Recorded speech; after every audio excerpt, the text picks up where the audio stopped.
Hi, I'm Coreena, and welcome to Yoga Basics, where we're going to give you 10 exercises to start to build your yoga foundation. I'm going to do 5 on the ground and then 5 standing, and then you can build them and practice them and work with them however you choose. So let's get started with your yoga practice. All right, now with any yoga, the most important place to start with is the breath, which is really what yoga is based on. Yoga is not about how high you can lift up your leg in a balance, or how flexible you are, anything like that. And that's what stops a lot of people from understanding what yoga is. But yoga, if you can breathe, you can do yoga. So we just want to focus on that inhalation and the exhalation and being present in the moment in whatever you're doing. Whether you're just sitting still or you're in a posture, that's what's the most important thing, is just that breath. And there's quite a few different styles of breath, but we're just going to focus on inhaling, holding, and exhaling. So there's the inhalation, retention, and exhalation. And then as you breathe and you move, you'll be conscious of it, and then sometimes you're going to be unconscious of it.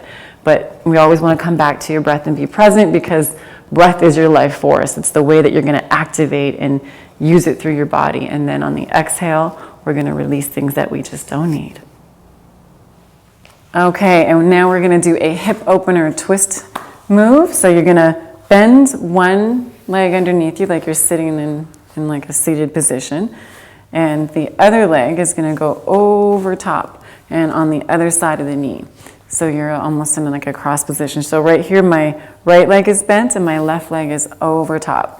And I'm going to hold in, take a deep breath in, elongate my spine, let that air flow, and then as I exhale, I'm going to exhale and turn into the leg. What you want to try to make sure is that hip on the left side in this case is actually on the ground and not lifted. You might be tight, and that's okay, but that's the goal, is you want to try to get it down towards the ground. So as you inhale, you're going to lift up through your spine, and then you're going to exhale and look over your shoulder. And you can keep repeating that process of inhaling and exhaling. And I would do that about 5 times. And then come back to center. And then extend the legs out. Give them a little shake. And then do the exact same thing on the other side. So you're going to bend. In this case, it's bending my left leg underneath. And then I'm going to pull my right one over top. And then I'm going to sort of hug that knee in towards my chest, lifting up nice and long, inhaling and exhaling, looking over the right shoulder. And again, we'll do that a few times, inhaling up and exhaling. This is a great exercise for your organs, giving for some detoxification. Twists awaken a lot of stuff on the inside of here, which is good, gives it a bit of a spice up. Combined with that breath, can be very healing and very restorative. So let's just, and that's it. Take a deep breath in and exhale. In this posture, we're gonna sit on the ground, pull your rear out to the side so you're sitting nice and flat. You're gonna extend your legs, and you can have a slight bend in here.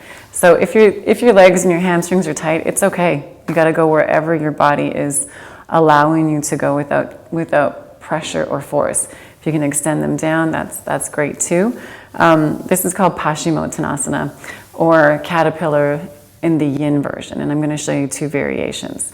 The first one is we're just going to fall. You're going to extend your feet. You're going to reach for the sides of your pinky toes, and again, you can see that my knees are bent because my legs aren't. You're going to make sure your legs are warm enough. Grab in here, and as you inhale, you want to get your spine straight, and as you exhale, you're going to bend your elbows and bring your body forward. Now again, you have to monitor where your body is at, how much it wants to allow you into this position, and you got to make sure the breath is still moving through you. So you're inhaling and exhaling as you hold this posture. And then you'll notice that there might be a little bit more give, and then you can allow your body to go down, but do not force, do not pull. Just allow your body to move into this position and the breath to move through you.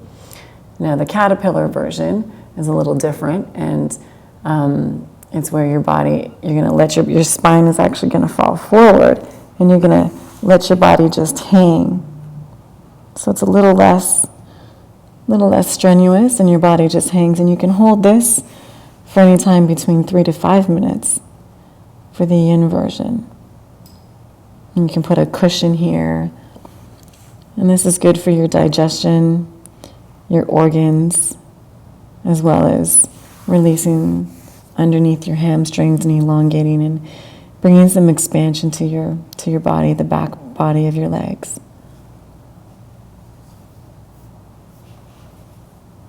Great. Okay.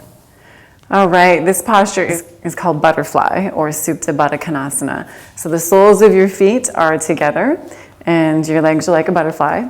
And you can bring these feet in close, or you can have them out a little bit further. It doesn't really matter. It depends on what's most comfortable for you. If you bring them in closer, you're going to do more of your adductors. If they're out here more, they'll do more of your hamstrings.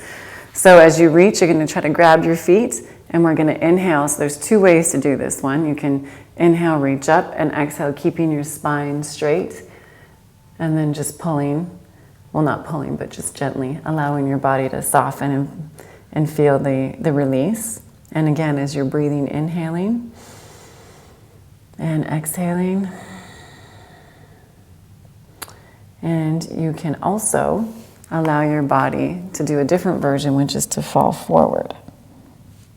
Okay, so falling forward, you would hold this one for a little bit longer, and it releases more into the joints, ligaments, and tendons. And again, the breathing, inhaling and exhaling. And I'll just demonstrate again if you want to bring the feet in a little bit closer to your body, inhaling up and exhaling forward.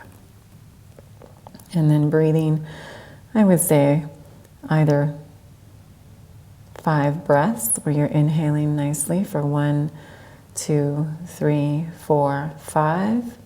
And exhaling for 5, 4, 3, 2, 1. And you can do that 5 times. If the legs are out a little bit further, you can hold that from anywhere and your body's released. You can hold that anywhere from 2 to 5 minutes. And that's the yin version of this posture. All right. Now after you've done your floor postures or your standing postures or however way you want to do it, at the end it's just nice to take a minute or 2 and just breathe. A bit of a meditation just at the end of your practice. It doesn't have to be long. And you can sit in Sukhasana or a seated pose. Sometimes this does not work for everybody, so if you want to stand or however you choose to do that, or take the legs out if that's more comfortable. I'll stay in seated position, and then you can open up your palms towards the sky, and we're just going to breathe. So we're going to take that deep breath in, or that breath in, expanding through your back and through your heart and through your whole body. We're going to hold, and then we're going to exhale gently for 4, 3, 2, 1, and inhale again. Feeling that energy, that life force come through your body, invigorate your whole being, and then exhale and release. And on the next one, I want you to imagine yourself as a tree, and the inhale, and with the branches reaching up towards the sky. And then as the exhale, it's the roots reaching in towards the ground, releasing everything into the floor, into the ground. And one more time, a nice breath in. And release out. And that's it.